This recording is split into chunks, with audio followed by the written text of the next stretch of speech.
大家好，我係湯米，我係一個中意釣魚嘅男仔。好多人話唔知道去邊度釣魚好，所以我決定走遍香港嘅釣點，希望呢個系列可以幫到你。呢個系列就係釣點搜查隊。呢條影片會分為4個部分：第一，前往釣場嘅交通；第二，釣場嘅環境；第三，當天或者過去釣友嘅釣獲；第四，對不同方面作出評分。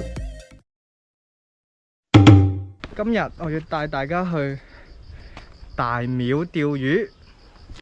今日介紹嘅呢個釣點係位於將軍澳清水灣附近嘅大廟。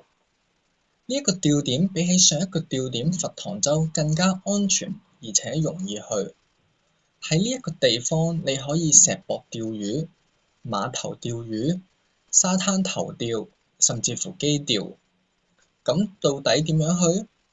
一如過往，睇影片嘅描述下邊可以揾到呢一個釣點嘅 Google 位置，點擊落去，按下規劃路線，按照你身處嘅位置，會提供一個合適嘅交通路線。無論你喺邊度嚟，交通工具一般最後一站都係前往布袋澳嘅16號小巴。當日下午輕裝上陣，先乘搭巴士前往新都城巴士總站，亦係16號小巴嘅總站。16號小巴嘅時間表同各站路線亦都放咗喺影片描述。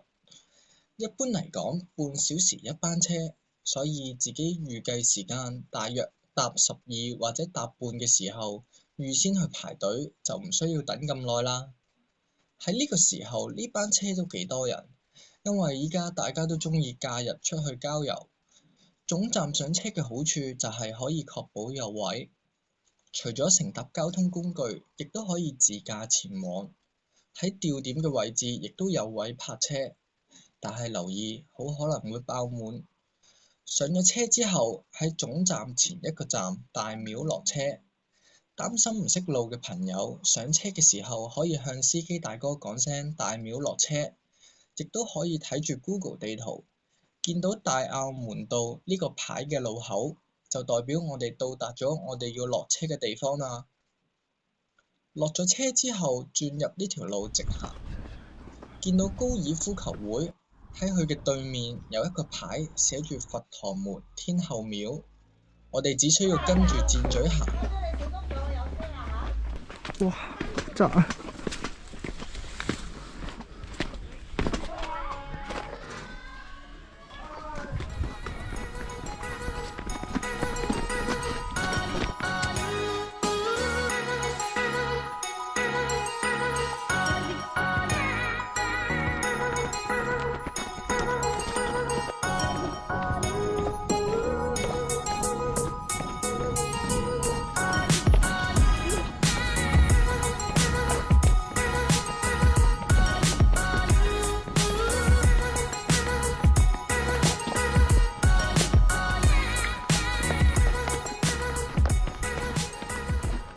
哇，到達啦！好彩冇行錯路。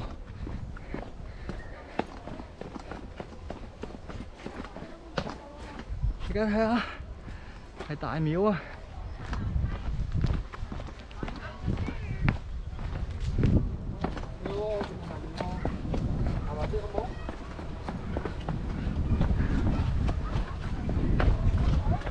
我行埋啦，行啦。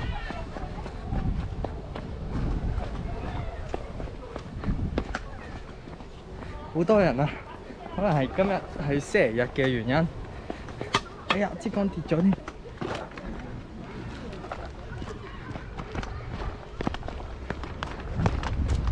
而家睇下，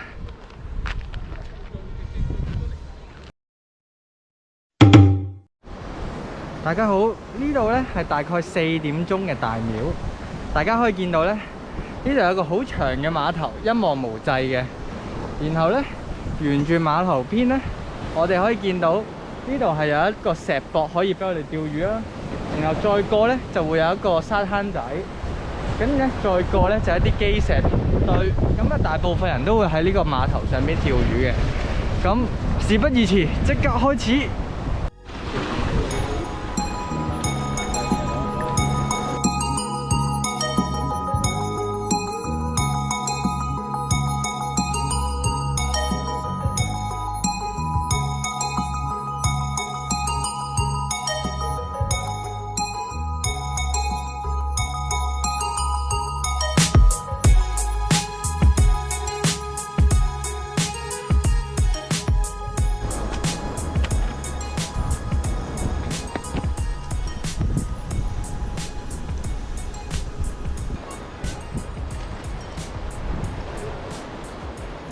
期待。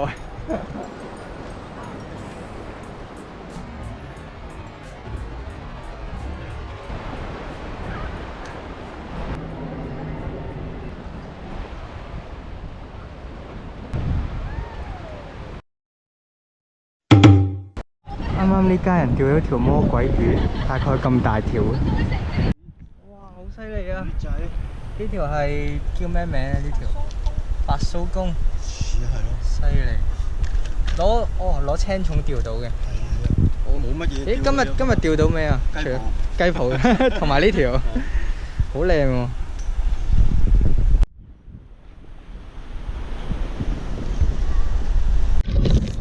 哇，好大隻蟹啊！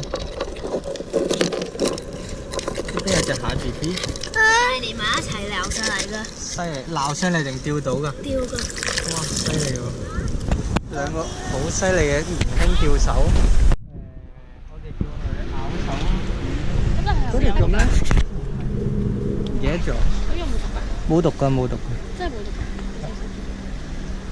㗎。哇！佢纏住晒。係啊。哎呦！我放翻上嚟啦。之前屋企人話呢條係蝦面魚。係啊，跌咗。有啲似咯，遠睇。呢度。翻佢落去。好啊，影張相。唔係蝦鰭嚟嘅，蝦鰭側邊兩度有兩條刺嘅，係。呢條係，咁我放翻佢落去啦。好啊。唔該晒你。大隻喎！誒，甩咗㗎甩喎。咗㗎啦，好。 Thank you。哇，都幾大條啊！好啦，拜拜。哇，師兄今日釣到咩魚啊？哇，就係呢條啊！兩條，哇，一條好似係油鴨仔，一條係梭羅魚，哇，好可愛啊！兩條魚仔，多謝晒，好可愛，勁多蟹仔，仲有兩條有啲似油鴨嘅魚，犀利！所以我剪大嚿啲。哇！嗰邊釣到魚啊！我哋即去睇下先。哇！好犀利啊！可唔可以影一影啊？哇！很厲害啊！哇！好細㗎。犀利！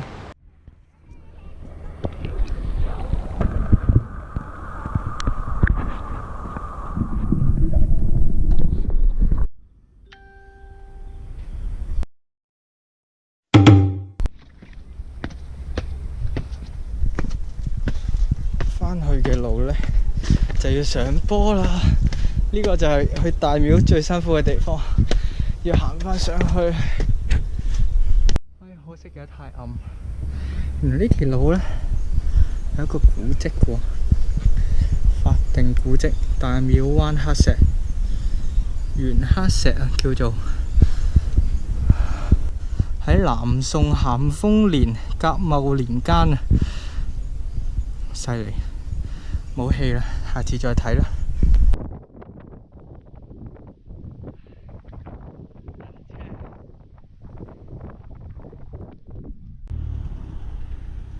拜拜！大家要留意，原來呢個鐘數好容易冇位。下來就係評分時間。第一，交通3粒星。第二，環境4粒星。第三，安全性4粒星。今次嘅釣點喺環境同安全性方面都得到唔錯嘅評分。喺交通方面就略差一籌，雖然都好方便，但係因為只係有一架小巴可以去到，加上回程嘅時候，如果喺假日就比較容易塞車，所以評分略差一籌。最後記得愛護釣場，將垃圾帶走。睇到呢度嘅朋友，多謝你哋嘅支持。只要你喺 YouTube 評論留言，我會抽10位或者更多嘅師兄師姐送一啲小禮物，例如紅乳鴿或者我原創嘅明信片等等。得獎名單會喺2個星期後或者更加早下一條片公佈。以後每一條片呢，我都希望可以送到啲小禮物俾大家。多謝大家一直以嚟嘅支持。影片就嚟到呢度啦。如果你想睇到更加多嘅釣魚點，就訂閱我嘅 channel 啦。Peace。